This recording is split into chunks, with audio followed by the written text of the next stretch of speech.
Bonjour, bonsoir, chers auditeurs, et bienvenue dans ce nouvel épisode de Discussion avec un gauchiste. Donc, alors, normalement, si je compte bien, c'est l'épisode 4.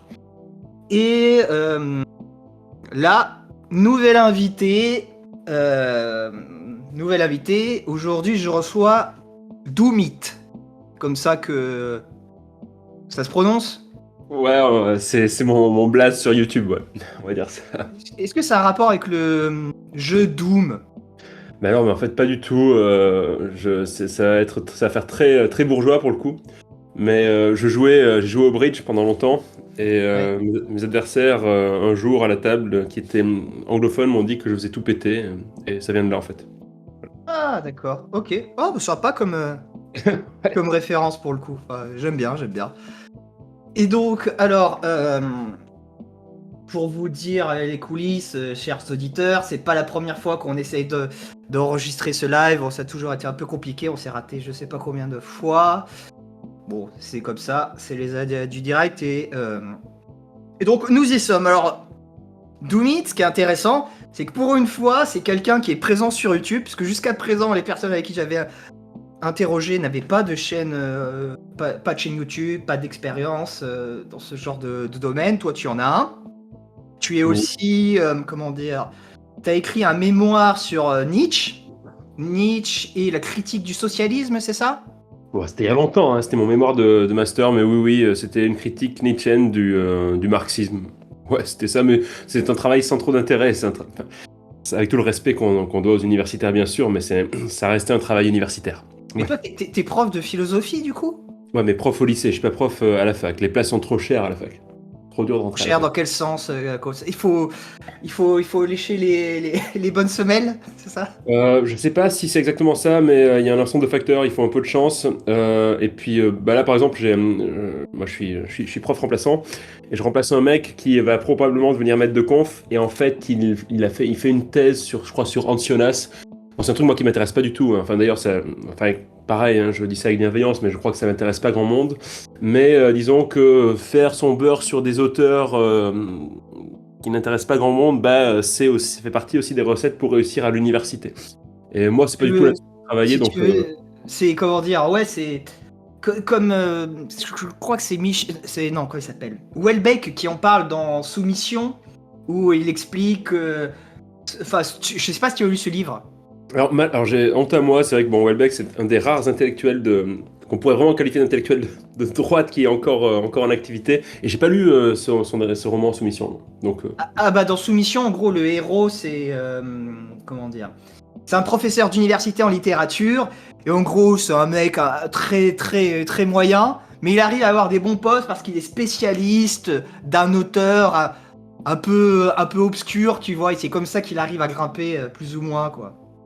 bah ouais, mais des collègues même, moi je fais toujours un peu de recherche, mais des collègues chercheurs qui font ça à plein temps, qui travaillent sur des trucs de niche. Après, oui, t'es obligé de connaître des choses de niche parce qu'il faut des spécialistes dans des domaines particuliers. Après, bon, au bout d'un moment, oui, devenir le spécialiste de tel philosophe obscur de l'époque médiévale, ça a aussi ses limites, on va dire. Oui, oui, non, mais bien sûr, et ça, ouais, non, mais moi je suis tout à fait d'accord. Et ça fait comment ça s'appelle? C'est des jobs qui n'ont aucune autre justification que se reproduire eux-mêmes, qui n'apportent rien à la société ou au milieu universitaire quasiment. Donc oui, c'est pas très intéressant, c'est un peu du parasitage, moi j'ai envie de dire. Alors j'imagine que tu vas pas être d'accord avec ce point de vue. Je sais pas, d'une certaine manière, c'est vrai que si on s'intéresse, je sais pas, si je rattache ça au phénomène des bullshit jobs que décrit Graeber, Feu Graeber dans le bouquin du même nom, Ouais. on peut tout à fait imaginer qu'il existe euh, dans toutes les sphères de tous les métiers, peut-être des gens qui exécutent des tâches à la con. Et peut-être que effectivement, si le métier de prof de fac me semble pas dénué d'utilité sociale, loin de là, il est vrai que peut-être que la recherche dans certains domaines, enfin, je sais pas, parce qu'après ça concerne, si tu veux, ça concerne quand même très peu de monde finalement. Pff, le- la, Donc, la- quelle est l'utilité pour la société de ce très peu de monde, tu vois, je parle, oui, alors juste je précise, c'est pas comment dire, être prof à la fac ou ailleurs qui est un bullshit job, ça je ne crois pas. Mais c'est justement, le bullshit job, c'est la spécialisation dans des micro-secteurs qui qui ont aucune conséquence dans Oui, alors on sur le pourrait toujours pays, dire que quoi. la connaissance est toujours on peut jamais connaître l'utilité de la connaissance, on pourrait dire. Ah, quand Après, même, quand même, après, quand même. Il y a quand même des connaissances, on sait très bien qu'elles vont être plus utiles que d'autres. Hein. Faut pas après, abuser non plus. Keynes, au sujet des économistes, en fait, distinguait déjà de son vivant les économistes et ce qu'il appelait les écrivailleurs de faculté. Et bah, tout le monde n'est pas Keynes, hein, tout le monde, allez, je vais citer un adversaire de Keynes, comme ça tout le monde sera content. Tout le monde n'est pas Hayek non plus. Et donc à côté de ça, bah, il y a des gens, bah, il faut qu'ils vivent, et pour ça ils écrivent des articles de recherche sur Priestley, sur je sais pas qui, en fait, sur des énièmes commentaires sur Leibniz, enfin des choses Ouais. comme ça. Mais tu sais, dans ce cas-là, si c'était, on va rentrer un petit peu dans le sujet, tu vois. Ouais, Si vas-y. c'était dans un marché régulé, tu vois, ça m'irait très bien. Moi, ce qui m'énerve, c'est que ces jobs parasitaires, c'est quand ils sont payés par l'État, tu vois, et par la collectivité. Et donc, mon Mm. argent indirectement. C'est ça qui me gêne fondamentalement. Si c'était au sein d'une entreprise ou d'une institution privée, ça ne dérangerait absolument pas, pour le coup. Ah, bah c'est curieux parce que, en vérité, assez curieusement, hein, mais le fait qu'il existe des bullshit jobs dans le secteur privé coûte énormément à la collectivité. Je vais te donner un exemple. C'est un Vas-y. exemple. Alors, ok, non, mais non, mais je pense, non, comment dire, ça doit coûter à la collectivité, effectivement, indirectement, mais je trouve ça moins grave et moralement bien plus acceptable que quand c'est fait par l'État. Et vas-y, je te laisse développer. Là, c'est une question difficile. Bon, déjà, pour donner un contre-exemple, c'est un exemple que je ne l'ai pas inventé, hein. C'est Graeber qui le donne dans son bouquin, justement. Et donc, Obama se trouve interviewé par un journal, je crois qu'il s'appelle The Nation, mais je ne suis pas très sûr exactement de la source. Ça, c'est à vérifier. Hein. Et donc Obama voulait instaurer un système de sécurité sociale, enfin l'équivalent d'un système étatique, l'Obamacare. L'Obamacare, ouais. Voilà. Tout à fait. Et en fait, le journaliste lui dit, mais qu'est-ce qui vous empêche finalement d'aller au bout, de faire quelque chose de globalement géré par l'État? Et alors la réponse d'Obama, elle est assez étonnante. Il dit, ben voilà, si on fait ça, on va devoir supprimer 2 à 3 millions d'emplois dans le secteur privé. Bon, ça veut dire quoi ça? Ça veut dire qu'en fait, si on centralise le système de sécurité sociale, on peut produire de manière beaucoup plus efficace quelque chose avec une entité unique qu'avec X assurances qui sont en concurrence les unes avec les autres, qui rassemblent pas mal de bureaucrates, de managers dont on ne sait pas trop bien à quoi ils servent. Bon, apparemment, ils sont 2 ou 3 millions en trop, quoi. Donc on pourrait faire Ouais, quelque, bah, on pourrait c'est faire quelque Obama qui chose. dit ça. Moi, je peux très bien te dire que justement. Alors, alors, je vais prendre l'exemple de la France. Les États-Unis, ça serait peut-être un petit peu différent à ce niveau-là, je le confesse d'avance, mais dans la France, qui est un système qui est suradministré, qui est une administration administrante à rendre fou, je suis sûr et certain que la déperdition enclenchée par ce système administratif euh, ne compense, enfin, je veux dire, ça rend le privé compétitif à ce niveau-là, de très très loin. C'est pas Aux États- sûr. C'est Ah pas sûr. bah, On peut donner l'exemple de DF GDF, par exemple, avec tous les problèmes qu'on connaît avec cette entreprise. Bah, la mise en... Enfin, bon, là, on va pas revenir sur les politiques européennes qui sont juste débiles. Mais bon, la mise en concurrence dans le secteur de l'énergie entraîne des hausses des prix qui sont très, très, très importantes. Alors, pas seulement à cause de la guerre en Ukraine, hein, comme on le raconte, mais parce qu'en fait, quand l'État produit, eh bien, l'État en fait produit beaucoup plus que nécessaire. Donc, par un mécanisme quasi automatique, la ressource étant abondante, et comme il ne faut pas beaucoup de travail pour la produire, bah, elle est pas chère. Le système concurrentiel implique justement qu'on fasse des économies au maximum sur les coûts de production, et donc bon, ben, on raréfie comme ça la production, ce qui, d'une manière automatique, augmente les prix.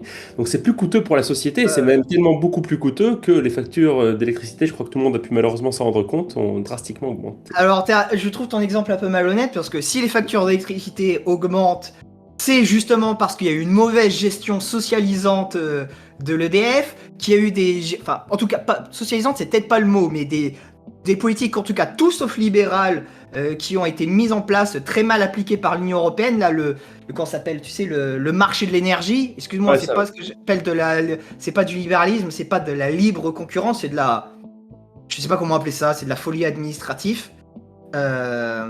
C'est ça qui fait exploser les prix. Et je précise aussi qu'il y a certains... Je suis assez libéral, mais c'est vrai qu'il y a certains secteurs, l'énergie, par exemple, qui demande des investissements très très très lourds, au moins au départ, je peux comprendre que ça soit mis stratégiquement dans la main de l'État pendant un moment, voire une très très très longue durée.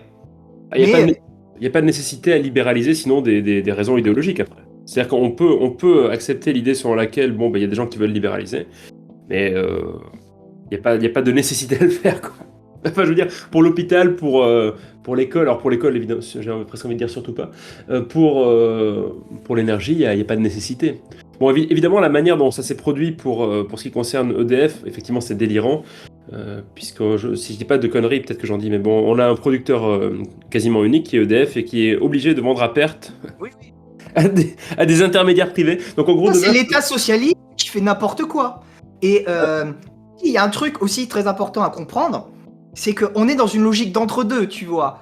C'est que effectivement, ils veulent libéraliser, c'est bien de vouloir libéraliser, mais ils le font comme des grosses salopes, tu vois. Au lieu de le dire clairement, ils font la technique, tu sais, du saucisson, du salami.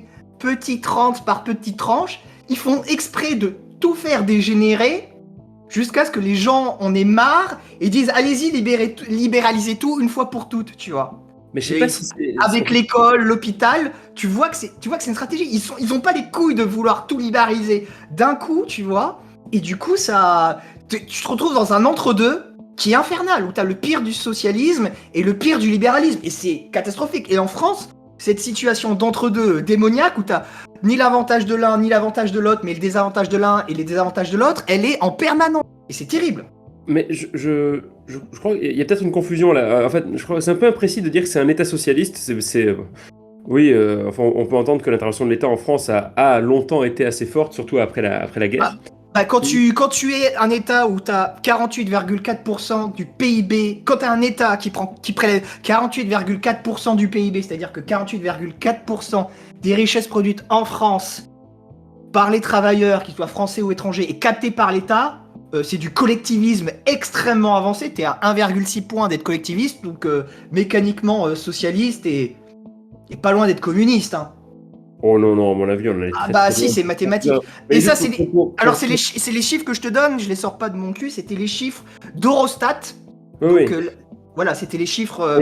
Mais juste pour terminer, en fait, l'idée selon laquelle l'État intervient pour libéraliser l'économie et pour même réglementer la manière dont l'économie est libéralisée, ça porte un nom alors qui définit pas les choses de manière très précise, mais c'est le néolibéralisme.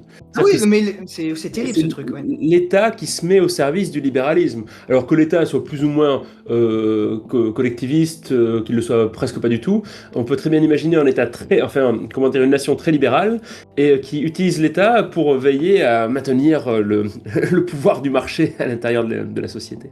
Ouais, non, pourquoi pas. Mais moi, tu vois, par exemple, c'est pour ça que les gens qui me disent que Macron est un libéral, moi, je rigole. Macron est tout sauf un libéral. Il n'a fait que augmenter, tu sais, le pouvoir, l'emprise de l'État sur la société. Il n'a jamais diminué, tu vois, par exemple, la pression fiscale, au global, hein, je te parle, tu sais, le taux de prélèvement moyen. Il gouverne, tu vois, à coup de 49.3. Comment dire, la crise sanitaire, il l'a gérée à coup de conseil de défense pour que ça soit justement verrouillé par le secret défense pendant des années et des années. Or, le libéralisme, il y a toute une notion de transparence, de liberté, que Macron piétine, mais de manière fondamentale. Je ne crois pas du tout que Macron soit libéral, et j'espère qu'il n'y a pas beaucoup de gens qui le croient. Justement, à gauche, tout le monde le croit, et même à droite, hein. C'est ça le problème. Macron, je crois, et je pense qu'il y a des gens à gauche qui le pensent aussi, enfin j'espère, Macron, c'est plutôt le néolibéralisme pour le coup. C'est-à-dire, le néolibéralisme, je vais essayer de l'expliquer simplement, mais ma définition sera bien sûr pas complète. Mais c'est l'idée selon laquelle l'État peut recourir à absolument tous les moyens pour appliquer les doctrines économiques qui sont imposées par un agenda, allez, je vais oser le mot, capitaliste. En gros, si tu veux, il y a des croyances très fortes dans lesquelles le marché est plus efficace pour organiser la société que ne pourrait l'être la société elle-même. Voilà. Et ces croyances-là sont formalisées sous la forme de théories économiques. Voilà, il y a une histoire de ces théories économiques chez Hayek, chez Friedman, après, peut-être encore pire Friedman.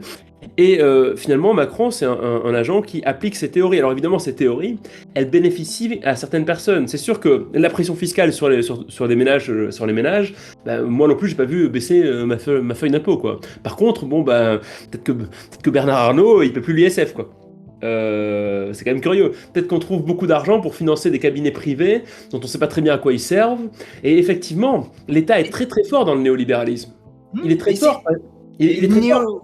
Mais Oui. ce que tu décris, ça rejoint à ce que je disais, c'est que t'as le néolibéralisme, pour moi, c'est le pire du socialisme et le pire du libéralisme. C'est que t'as la concurrence du libéralisme sans, comment dire, les vertus de libératrice, tu vois, des énergies de la société pour l'entrepreneuriat, ce genre de trucs, pour l'innovation. Et tu as le côté prédateur de l'État. Et ça, c'est horrible. Oui, La France, on est dans le pire des systèmes actuellement. C'est que l'État, et je crois que là, pour le coup, j'ai envie de dire, rien de nouveau sous le soleil, depuis le 19e siècle, l'État est au service, je vais oser le mot là encore, d'une classe sociale déterminée. Et cette classe sociale, bah, elle a un pouvoir économique, elle pèse sur les décisions politiques. Moi, j'ai plutôt l'impression que l'État, avant même d'être au service d'une classe, il est au service de lui-même aussi, tu vois. Il y a des logiques, comment dire, automotrices de l'État. Alors après, t'as une classe qui va rider avec l'État, mais même un État dans un État communiste, ou dans un État, comment dire, libéral, il aura toujours ses propres logiques de pouvoir, de volonté d'asservissement. Voilà, le plus froid des monstres froids, comme disait Nietzsche. L'État veut que vous soyez sa pute, hein, les gens. Il veut vous contrôler. Et c'est des logiques même de l'État. C'est pour ça que moi, j'aime le libéralisme, parce qu'il remet l'État à sa place, et c'est la seule de tous les systèmes d'organisation de la société qui lutte vraiment contre ces logiques-là. Ah non, il y a aussi le communisme chez Marx, pour le coup, qui liquide l'État. Non mais alors ça, c'est pas théorique, mais sauf que ça n'a jamais été appliqué dans le monde réel. Moi, je te parle de ce qui, hein? C'est sûr que ça n'a jamais été appliqué encore. Oui, parce que tu vois tous les États communistes, ça a même été exactement l'inverse. Moi, je parle des réalités historiques qui ont eu lieu, tu vois, de tous les mouvements qu'il y a eu, le féodalisme, de toutes les manières d'enchaîner la société, le féodalisme, le fascisme, le socialisme, le communisme, le libéralisme. Le seul qui s'est vraiment attaqué à ça, c'est le libéralisme, et les autres, au contraire, l'ont exacerbé. Après, le libéralisme n'a pas connu le peu de temps qu'il a vraiment existé, je ne sais pas dans quelle mesure il a existé lui aussi, mais n'a pas connu un franc succès, puisque En France, en tout cas, c'est sûr. Enfin, les libéraux, finalement, en France au 19e siècle, je sais pas, Jean-Baptiste Say, Schulcher et compagnie, Tocqueville, bah, ce sont des gens qui ont appliqué les politiques libérales, et quand on voit que les politiques libérales, ça conduit finalement au crash de 1929, on se dit, bon, peut-être qu'il faudrait penser à autre chose. Je préfère le crash de 1929 à 1789, qui est le crash du féodalisme, on va dire. Je préfère ça au stalinisme, je préfère ça au fascisme. C'est tout de même infiniment, tu vois. On peut pas déconnecter complètement le crash de 1929 du fascisme. C'est-à-dire que le fait que l'Europe se trouve dans un état de misère économique crasse... que le fascisme existait avant 1929, hein, Benito Mussolini, c'est 1920. Bien sûr, mais je veux dire, le fait que ces pouvoirs fascisants puissent gagner, pour que ces partis fascisants ou fascistes ou fascisants puissent acquérir le pouvoir, bah, c'est pas, on n'a pas de contrefactuel, on sait pas. Mais c'est pas dit que dans une Allemagne radieuse dans les années 20 et 30, que dans une Italie radieuse dans les années 20 et 30, Mussolini, Hitler et toute la clique sont entendus par qui que ce soit.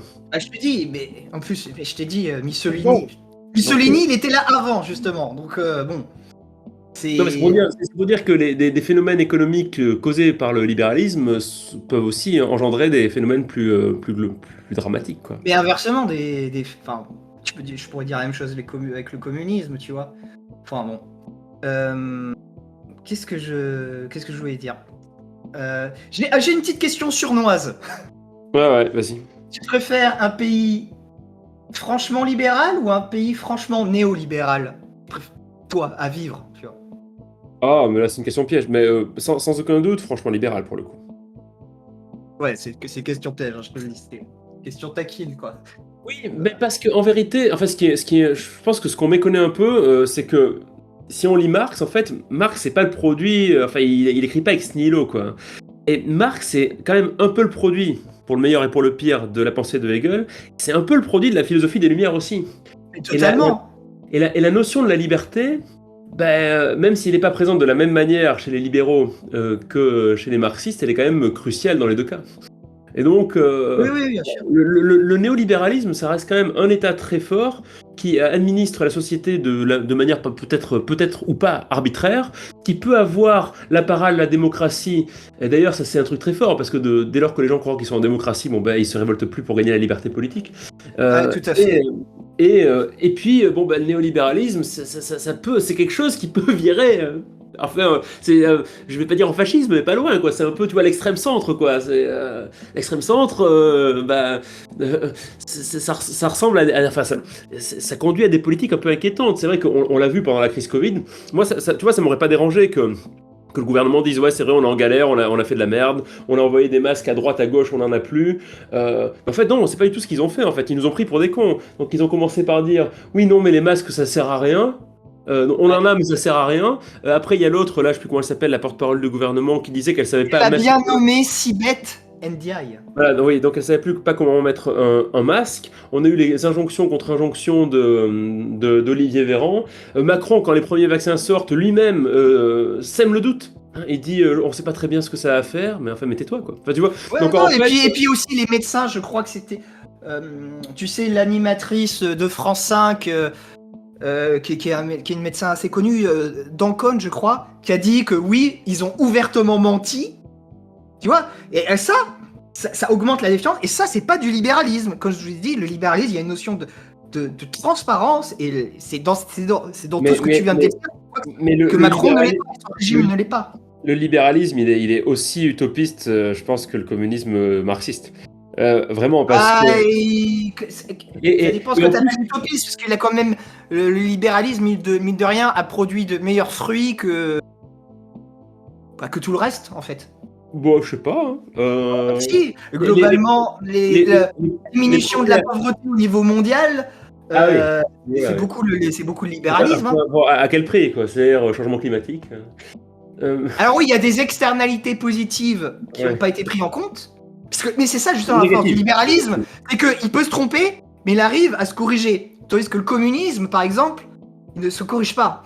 Et le libéralisme, moi j'espère que le libéralisme prendra un jour en compte ces externalités Négatif. Non, négatives qui n'ont pas été prises en compte. non, mais à mon avis, tu rêves. C'est-à-dire que il y a une chose qu'il faut prendre en considération aussi, c'est que le libéralisme, il est quand même trusté par des gens qui ont des intérêts privés et qui, on peut faire cette hypothèse, concrètement se croient à l'abri du danger, puisqu'ils peuvent s'acheter une place au soleil. Enfin, du coup, une place au soleil, ce sera peut-être trop pôle Nord bientôt. Et alors que les autres crèveront, quoi. Tu vois, donc. Honnêtement, je suis pas persuadé du tout de ça, qu'ils aient cette manière de penser. Je pense qu'ils sont sincèrement inquiets, mais bon, après ça, c'est du procès d'intention de toi et de moi, donc on va pas trop. Mais je crois pas du tout aux vertus autorégulatrices du marché. D'ailleurs, cette espèce d'explication des vertus autorégulatrices du marché que l'on devrait soi-disant à Adam Smith, en fait, Adam Smith ne dit pas du tout ça. Bon, c'est un mythe, hein, c'est une idéologie. Non, je pense pas. D'ailleurs, et une dernière chose qui peut être assez amusante, c'est que on voit même mal comment le libéralisme pourrait se passer, pour reprendre l'expression de Nozick, d'un état minimal, puisque Nozick lui-même, qui est vraiment peut-être le plus libéral des libéraux du XXe siècle, te dit, ben ok, en fait, un des principes fondamentaux du libéralisme, c'est la méritocratie. Donc il part quand même du principe que il faut que les gens soient à chance égale au départ. Et donc Nozick te dit, bah du coup, si on doit être à chance égale, on supprime l'héritage. Voilà, plus d'héritage. Moi, je dis que, par exemple. On redistribue l'héritage dans toute la société. Alors après, tu sais, c'est toujours des degrés, hein, le libéralisme. Pas tout le monde va être d'accord sur ce que doit être l'état minimal, tu vois, ça dépend d'un individu à l'autre. Moi, j'ai une pensée qui sera pas sur la taille de l'état minimal sera pas forcément la même qu'un autre libéraux. Et pour la méritocratie, tu vois, moi par exemple, je serais plutôt, tu vois, je trouve qu'en France, Il y a des taxes de partout, c'est insupportable. Je suis contre les taxes en général. Si un jour un malin génie me met au pouvoir, le truc que je fais, la première chose que je fais, je mets une taxe sur les méga riches, mais une taxe assez énervée, qui est une taxe qui sert uniquement à financer les bourses d'excellence.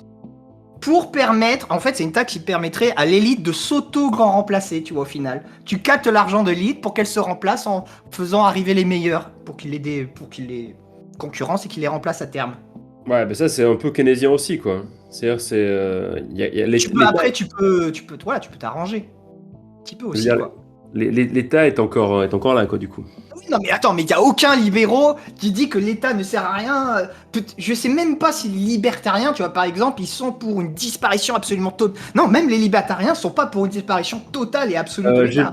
C'est pour lesquels, je crois que si, dans mes souvenirs, les lectures de Rothbard, eux, ils préconisent carrément d'utiliser des bombes pour dynamiter les institutions. Oui, non, mais attends, mais ça, c'est parce que t'es dans une logique où, comme en France, l'État est beaucoup trop puissant, c'est une putain de pieuvre, et les zombies, tu vois. Donc, faut Ce sont des c'est Américains radical, quoi. qui écrivent ça, ce sont des Américains. Oui, en plus, c'est des Américains, tu vois, donc forcément, ils y vont comme des porcs. Mais qu'est-ce que je voulais dire? Juste sur le libéralisme, bon, on est d'accord qu'en France, bon, je sais pas si tu connais bien du coup, enfin, c'est pas ton bord politique, donc je t'en voudrais pas si tu. Voilà. Mais en France, d'homme politique vraiment libéral, y a qui pour toi? Vraiment? Bah écoute, j'avoue que je me suis jamais posé la question. Je me suis posé la question d'homme politique vraiment marxiste yaki. Bon, la réponse c'est personne. Donc Même après, Nathalie Arthaud, tu la mets pas marxiste? Nathalie Arthaud, j'ai des gros problèmes. Enfin, je vais pas faire de J'imagine que c'est pas à cause de son marxisme que t'as des problèmes. non, à cause de la gestion de son parti, ça fait enfin, Autre chose, ça, alors. ça fait un Oui, peu c'est un sec. parti sectaire, totalement. Oui. Mais des libéraux, bah non, je pense qu'il y a essentiellement des néolibéraux. Ouais. Et d'ailleurs, tu votes pour qui tu veux à la présidentielle, bah tu vas avoir le néolibéralisme au pouvoir. Alors tu auras Ouais. t'auras le néolibéralisme keynésien avec Mélenchon, tu auras le néolibéralisme néolibéral avec Macron, et tu auras le néolibéralisme raciste avec Zemmour, quoi. Et voilà. Et Le Pen, quoi. Enfin, en gros, quoi, pour simplifier, quoi. Ouais, le Pen, le dire libéral, enfin bref, c'est tellement. Enfin bref. Tu m'aurais dit ça de Jean-Marie Le Pen dans les années 80? Alors Ouais. Jean-Marie, alors là, à fond, là, pour le coup. Alors lui, c'était vraiment... Et, Alors là, dans les années 80, c'était vraiment le libéralisme à fond, à fond, à fond. Ouais. et bah, moi, je te dis, en fait, pour ton info, moi j'en ai identifié que deux Ah, de vas-y. mecs vraiment libéraux. C'est David Lisnard, Bah, tu vois, je le connais même pas, tu vois. c'est le maire de Cannes, et tu sais, c'est le maire des maires. Ah, ok, je savais pas. Et bah, lui c'est le seul qui, je pense, où on peut mettre le mot libéral, bon, même s'il est toujours imparfait. Et il y a Gaspard Koenig aussi, mais qui est surtout un philosophe à la base, qui a essayé de monter son parti, c'est un micro-parti, donc voilà, il y a quasiment Ah oui, rien, quoi. Ah ouais, non, non. Non, mais le... Après, est-ce que la grande cause à défendre aujourd'hui, c'est le libéralisme? Moi, je suis pas sûr. Ah bah moi si, eh ben, alors justement, permets-moi d'enchaîner sur les retraites, justement. Ok, C'est sans transition. Voilà, enfin voilà. Les retraites, là c'est le nouveau. Voilà. La marotte. Moi et tu vas voir le lien que je vais faire. C'est la marotte, moi j'en peux plus, tu vois. Je sais pas quel âge tu as, moi j'ai 33 ans. Et depuis que je suis né, depuis que je suis tout petit, depuis que je m'intéresse à la politique, et même avant, chaque année, il y a quasiment chaque année, tous les 2 ans, 3 ans, t'as ces putains de débats sur les retraites qui revient ad nauseam. Ça ne s'arrête jamais. C'est que, et en plus c'est des débats à la con, que sur des micro-points de détail, tu vois, quand je dis des détails, c'est des détails administratifs, tu vois. Reculer un tout petit peu d'1 an, 6 mois, l'âge de la retraite, le taux de cotisation, c'est des mesures à rendre fou, en fait. Et ça revient encore et encore et encore. Et là, c'est parti. Là, cette année, ça va être la boucherie. Ça va gueuler dans tous les sens pour essayer de perpétuer un système qui, au final, n'est qu'une énorme chaîne de Ponzi. C'est-à-dire que c'est les nouveaux entrants qui financent les derniers arrivants de manière, comment dire, obligatoire en plus, de manière coercitive, parce que tu peux pas échapper à ce système. Et c'est un système qui n'est pas viable, dans le temps, qui ne correspond plus à l'état actuel de notre époque, à l'état de notre société. C'est un système qui a été mis en place pendant l'après-guerre, dans une situation d'urgence, ça pouvait se justifier à l'époque, mais qui maintenant est plus du tout adapté, qui insatisfait tout le monde. Ça insatisfait les gens de gauche, les gens de droite, qui ne satisfassent personne. Et donc c'est le système par répartition, globalement, et qui fait perdre un argent de fou à l'État, et surtout qui fait perdre un argent de malade aux salariés eux-mêmes. Là, il y a une étude de objectifeco.com qui est sortie, qui explique que la capitalisation... il donne un exemple. Avec la capitalisation, un salarié ayant pris sa retraite en 2012 à 62 ans aurait eu 3160 € d'impôts. Non, de pension mensuelle, pardon. Je dis bien 3060 € de pension mensuelle au lieu de 1500 avec le système par répartition actuel. Donc c'est quelque chose qui est globalement extrêmement satisfaisant et on essaie de faire perdurer un système qui, comme je disais, ne marche pas et qui est relativement inefficace, et on ne propose jamais de changement systémique, et le changement systémique serait justement l'introduction d'une part de capitalisation. Ouais. Et ça, le seul que j'ai entendu parler de ça, c'est David Lisnard, justement. Donc c'est avec des trucs comme ça que tu vois que c'est un vrai libéral, tu vois. Voilà, bon, sans surprise, je partage pas ce point de vue et je partage pas non plus cette explication. Bon, je vais essayer d'expliquer pourquoi sans dire des choses trop inexactes.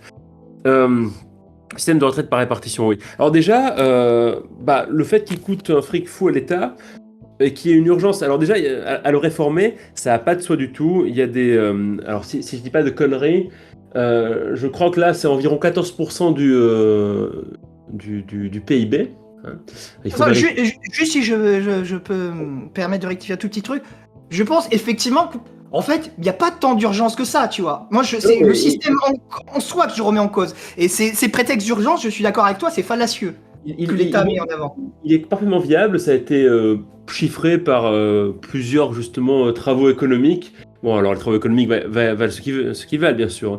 Mais ça a été chiffré, apparemment le système est viable, il n'y a pas du tout de problème. Et ça se comprend d'un point de vue très simple, c'est que l'argument qui consiste à dire oui, mais on vit plus longtemps, donc les gens perçoivent des rentes de retraite, des pensions plus longtemps, donc il faut travailler plus longtemps, c'est un argument qui oblitère totalement une variable qui est fondamentale, c'est que les gains de productivité sont énormes depuis l'après-guerre. Je suis d'accord avec toi. Et grâce à ces gains de productivité, en fait, le système pourrait parfaitement perdurer. D'ailleurs, il y a une confusion qui est semée par le gouvernement. Tantôt, on nous explique que c'est un choix courageux, parce qu'évidemment, c'est toujours courageux de s'en prendre aux travailleurs. C'est courageux de réformer les retraites parce qu'on a besoin de sauver le système des retraites. Et puis, un autre jour, on nous dit oui, mais il faut faire cette réforme parce qu'on a besoin de rattraper le quoi qu'il en coûte. Après, on doit faire cette réforme pour financer le système énergétique. En fait, du coup, on doit la faire pourquoi la réforme, on ne sait pas très bien. Les gouvernements successifs, depuis Chirac, pour ce dont je me souviens, ont tenté de faire des réformes des retraites. Bon, aujourd'hui, la planète est en train de cramer. Il y a des problèmes très urgents et Macron, ce qui l'inquiète, c'est les retraites. Voilà. Si je peux rajouter quelque chose qui va dans ton sens, si le gouvernement était vraiment courageux, il s'attaquerait pas aux salariés, il s'attaquerait aux retraités.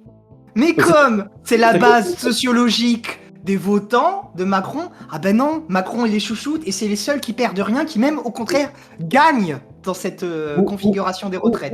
Oui, s'attaquerait au capital, parce qu'une autre explication donnée par des gens de LREM eux-mêmes de la réforme des retraites, une autre justification, c'est le fait que comme on a réduit la fiscalité sur les grandes entreprises, on a besoin d'argent. Donc c'est extrêmement banal ce que je vais dire, mais en fait on prend aux pauvres pour donner aux riches, et la réforme des retraites ça rentre dans ce cadre-là. Après, je suis pas sûr qu'on ait bricolé le système des retraites comme ça après la Seconde Guerre mondiale, si je dis pas d'ânerie. Le système des retraites en fait n'était pas géré par l'État à la base, mais il était géré par les travailleurs eux-mêmes en 1946.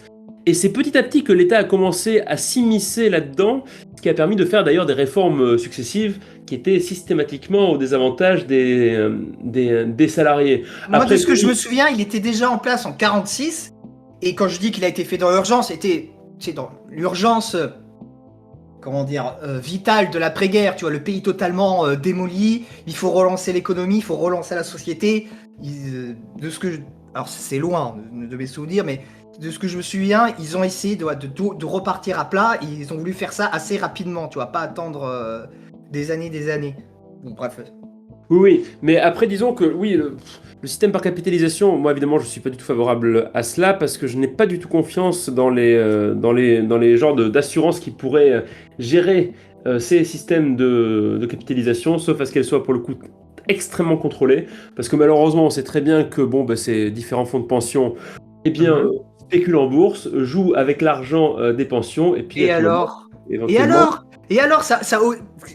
fonds de pension. Si ça te permet de doubler ta retraite, mais pourquoi s'en priver? Et en plus, c'est relativement peu risqué, contrairement à ce que l'on dit, parce que je crois, à ma connaissance, il n'y a quasiment pas voire même pas du tout, de fonds de pension qui ont fait faillite. Les fonds de pension, on en entend souvent parler en mal, parce que nous, en tant que Français, on n'en a pas. Justement, nous, on est du point de vue où on est les proies de ces fonds de pension. Mais toi, si tu as ta retraite capitalisée qui est gérée par un fonds de pension, que tu vois le fonds de pension acquérir des belles sociétés, des bonnes sociétés à droite, à gauche dans le monde, tu dis, bah putain, mon argent, il est bien placé, il est bien géré, il est sur des bases solides, et c'est tout à fait, mais là, je pense que vertueux pour le, Je pense que c'est un problème de valeur, là, pour le coup. Oui. Parce que moi, je suis pas du tout favorable, en fait, à ce que le marché administre et gère l'argent du contribuable, parce que le marché, bien, il est pas rationnel. Là, pour le coup, c'est pas le contribuable. C'est plus le contribuable, oui, le pensionnaire, quoi. Voilà. Ça change tout. Ça change tout parce que ça responsabilise l'individu. Parce que l'individu doit choisir son fonds de pension aussi. Tu vois, c'est ça aussi que je reproche fondamentalement. Je profite pour faire une critique justement du socialisme et du communisme. C'est que ça déresponsabilise les gens, tu vois. Quand tu dois gérer ta retraite, que tu dois gérer ton assurance, et ben tu peux t'en prendre qu'à toi-même si tu fais des conneries, si tu fais des mauvais choix. Et ça t'oblige à être plus individu, ça te fait une société plus entreprenante, plus dans... Ça, c'est du rêve, ça. C'est pas du rêve, c'est la réalité. La société peut parfaitement décider démocratiquement de s'organiser de manière libérale. Elle peut décider démocratiquement de s'organiser de manière, pour la gestion des retraites ou pour n'importe quoi d'autre d'ailleurs, de manière illibérale. Je veux dire, si aussi tu n'es pas obligé, contraint, inquiet sans arrêt pour ta retraite, ça, pour employer le vocabulaire de la droite, ça peut libérer les énergies pour justement d'autres choses en fait. Non, tu penses sincèrement que le mec là, je t'expliquais les chiffres. Le mec, il peut doubler sa retraite avec la capitalisation comme je l'ai montré là dans l'étude. Il peut avoir 3000 balles de retraite, tu penses qu'il va s'asseoir sur 3000 balles de retraite et avoir 1500 à la place? Comme ça pour... par peur de perdre un petit peu? Ça, je ne le crois pas du tout. En revanche, ce que je crois, c'est que pour que la personne décide de manière éclairée, il faut qu'elle ait à disposition l'ensemble des connaissances suffisantes pour prendre cette décision. Oui, sauf que ça... Alors, juste... Promis, je te laisse. Éclairé, effectivement. Je suis d'accord avec toi à 100%. Et c'est pour ça que moi, ça m'énerve que ce débat, c'est un débat de mongol, parce que c'est pas un débat éclairé. On ne parle jamais de la capitalisation. Et je pense que s'il y avait un débat éclairé, ça serait sur la table au moins un petit peu. Au moins, on en entendrait parler. Moi, à part David Lisnard, j'en entends jamais parler de ce truc. Or, c'est quelque chose qui est essentiel. T'as plus de la moitié des pays de la Terre qui fonctionnent comme ça. Ça marche dans d'autres pays. Je comprends pas pourquoi il y a un angle mort à ce niveau-là et que personne n'en parle.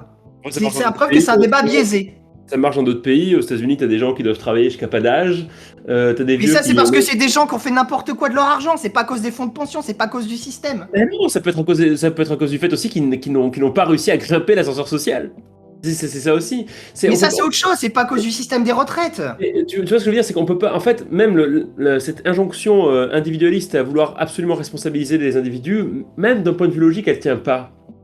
Voilà pourquoi, en fait.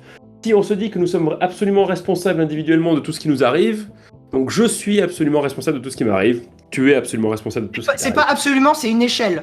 C'est sur Mais- une échelle. Et je trouve que sur, Ouais, non, sur mais- l'échelle, actuellement, en France, la Je- graduation vers pas du tout responsable et responsable, elle est beaucoup trop vers pas responsable. Il faudrait la rééquilibrer. Si on admet cela, bah évidemment, si je suis, en fait, ce n'est pas possible en fait que je sois absolument responsable, puisque dans ce cas-là, ça veut dire que personne n'est responsable, tu vois, à part moi. Oui, dans Et l'absolu, donc, du coup, tu es ça responsable. ne marche pas à ce niveau-là, je suis d'accord, évidemment. Et donc après, il faudrait, oui, bah, faire une gradation, ok, mais il faut qu'elle soit déterminée. Après, c'est pas possible. C'est-à-dire que même la discussion politique qu'on a, qui finalement oppose une vision libérale à une vision marxiste, cette discussion politique n'existe pas. Je veux dire, enfin, si elle existe, mais elle n'existe pas sur les chaînes de télé. Oui, Ou elle n'est pas dans le débat public. elle n'existe pas dans le débat public, Oui, voilà. et c'est pour ça que je dis que c'est un vrai problème, tu vois. C'est pas un débat qui est sain. Parce qu'il y a des angles morts dans ce débat, et c'est. Moi, ce dont je parle pas d'un truc. Ce que les gens qui écoutent là. Je ne parle pas d'un truc de dingue. Je parle d'un truc qui est en place en Norvège, qui est en place aux États-Unis, qui est en place en Angleterre, qui est en place dans je sais pas combien de pays dans le monde, qui a fait ses preuves, qui existent. Et on n'en entend pas un seul mot à la télé. On devrait au moins en entendre en parler un tout petit peu, tu vois. C'est pas normal. Il y a un angle mort là-dessus. Un vrai angle mort. Mais parce que la manière dont est posé le problème est indiquée aussi par un agenda médiatique et ses propres logiques. Et nos traditions françaises, où on est extrêmement borné sur ce système de retraite, on a le nez dans la merde jusqu'au cou là-dessus. Mais non, mais, Et on ne regarde pas ce qui se passe ailleurs réellement, quoi. non, mais le système de retraite fonctionne en fait, donc pour moi c'est un non-problème en fait. Non mais, Il non mais attends, il fonctionne, moi je te parle de l'améliorer.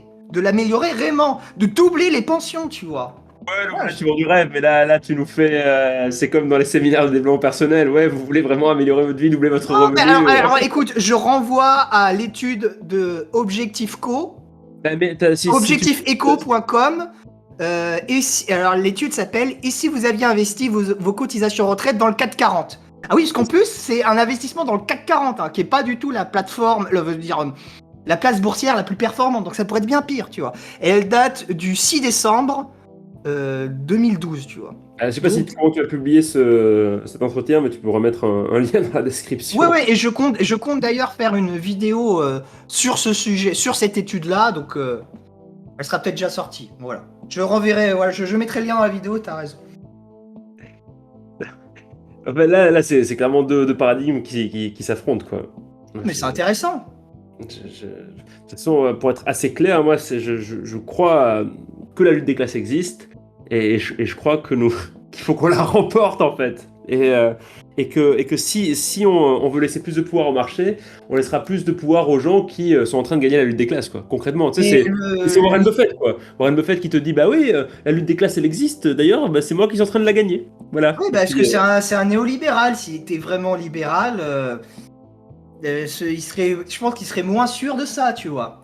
Il est néolibéral, du coup, il sait, tu vois. Justement, le néolibéralisme, c'est ce qui empêche aussi, tu vois, les riches de chuter, ceux qui font de la merde et qui restent riches éternellement. C'est à cause du néolibéralisme, c'est pas à cause du libéralisme.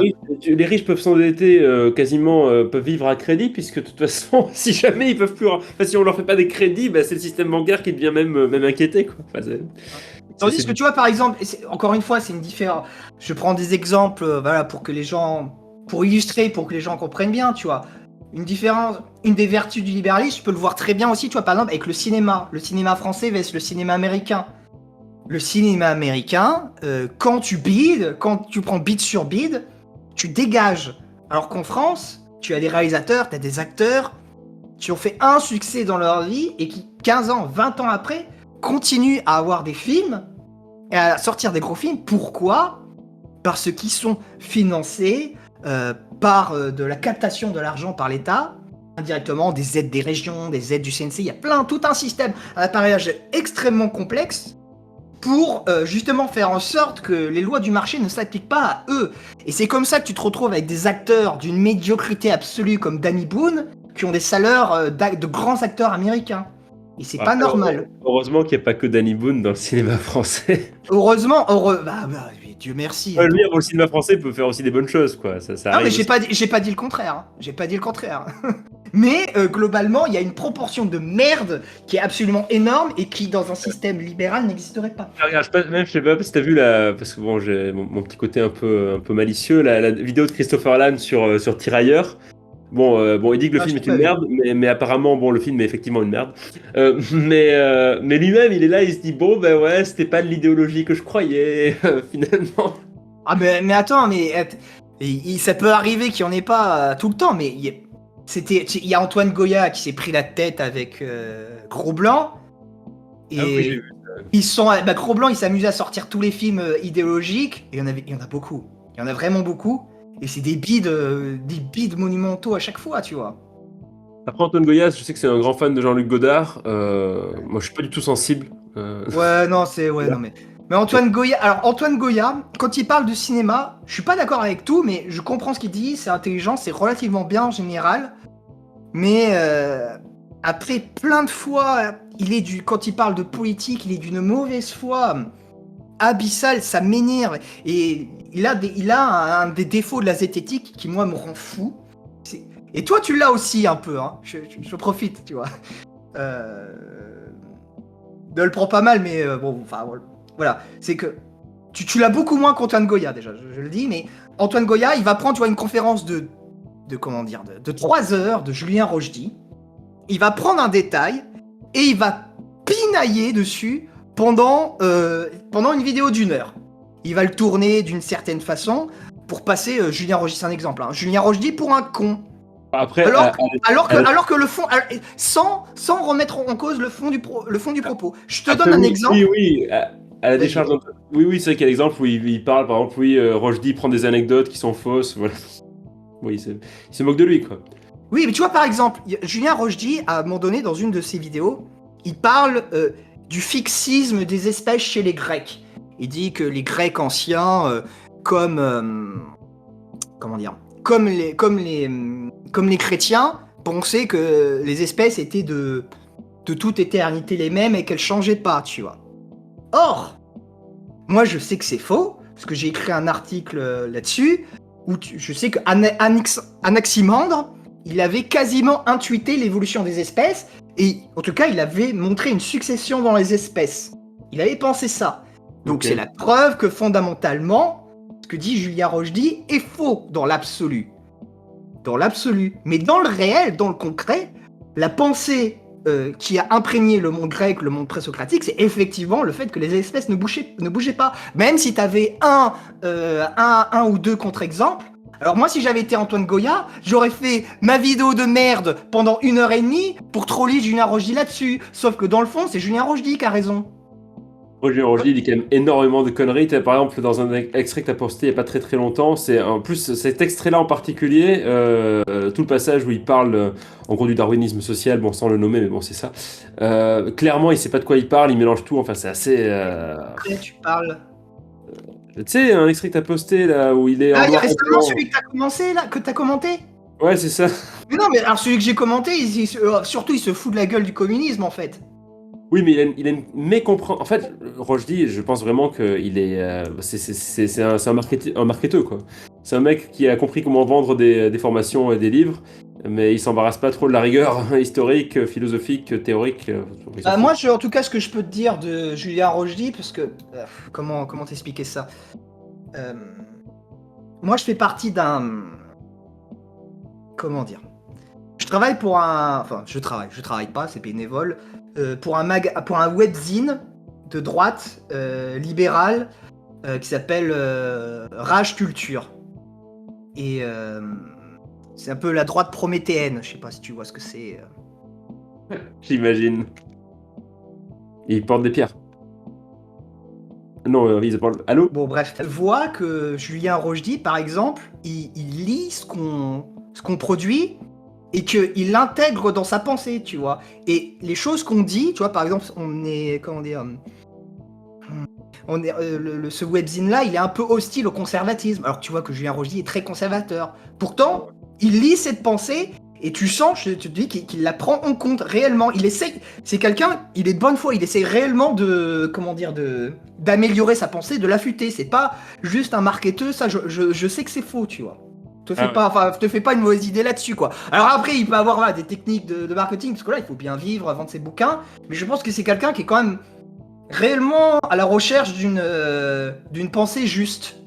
Par exemple, tu vois, sa conférence sur Nietzsche, bon, je me la suis enquillée.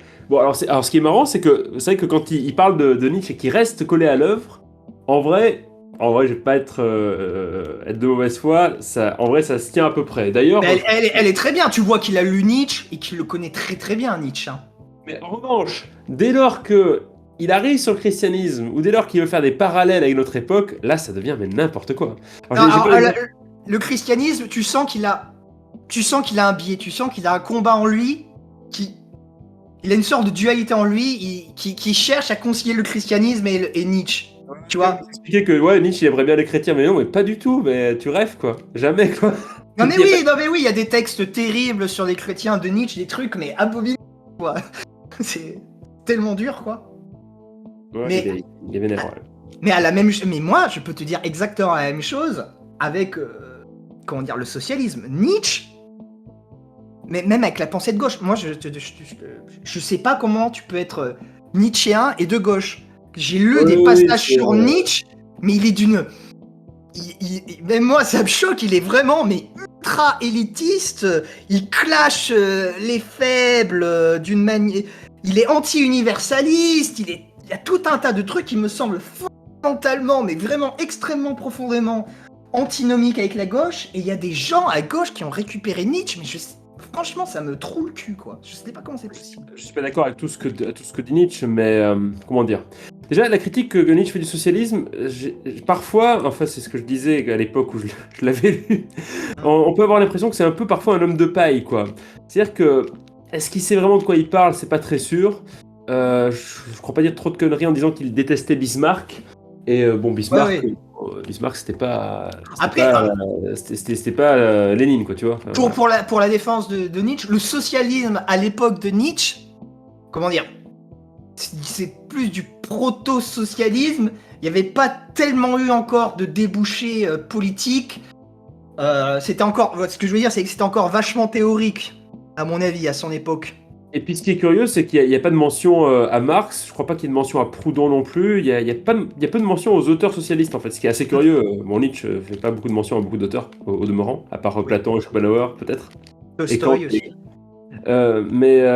Du coup, ouais. Après, Nietzsche de gauche, si tu veux, je sais pas très bien, c'est vrai que ça fait un peu schizophrène, mais comment dire, il reste plus beaucoup de temps. Je vais essayer de faire vite. Ça fait bientôt 1 heure. Essaye de faire 1 heure, ça tombe bien. Vas-y. Ouais. Je vais essayer de faire vite. Oui. La gauche, il y a un problème de définition de la gauche qui me semble vraiment radical, et il me semble que Michéa, justement, aborde ce problème de définition. Mais sans aller jusqu'à Michéa, allez, on va oser un gros mot encore, on va dire Lénine aborde ce problème de définition. La gauche qui s'intéresse à l'intersectionnalité, la gauche moralisatrice, la gauche finalement, la gauche qui est compatible avec l'économie de marché et le capitalisme, finalement, parce que c'est ça, ça peut rentrer dans la grande catégorie des sociotraîtres. Parce que de toute façon, cette gauche des valeurs, elle exclut en principe toutes les actions qui pourraient pousser à renverser le capitalisme. Or, on pourrait très bien défendre les mêmes valeurs tout en voulant combattre le capitalisme. Or, il n'en est jamais véritablement question.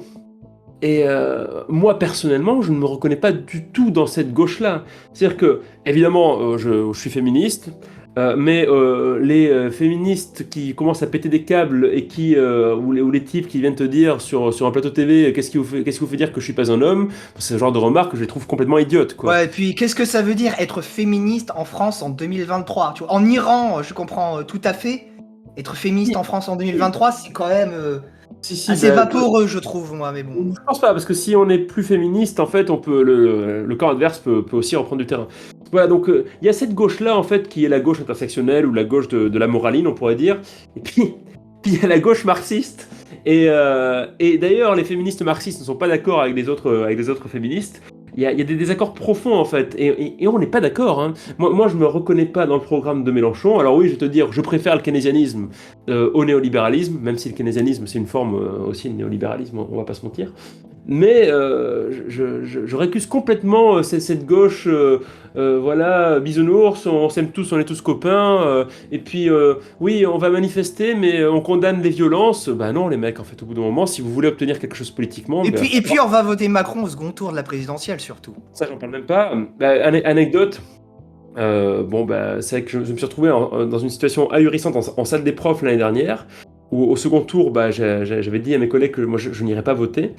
Et j'ai des collègues qui sont mis en larmes, vraiment, qui m'ont dit mais tu te rends pas compte j'ai dit bah oui mais c'est les mêmes qui après iront Et des manifester. retraites. C'est les mêmes qui iront manifester contre Macron. Moi Ouais.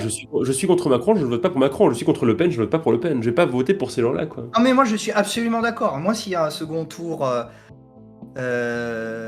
ouais, enfin j'ai pu dire, enfin je pense que s'il y a un second tour Mélenchon-Le Pen, pareil, je me déplace mais je vote blanc quoi.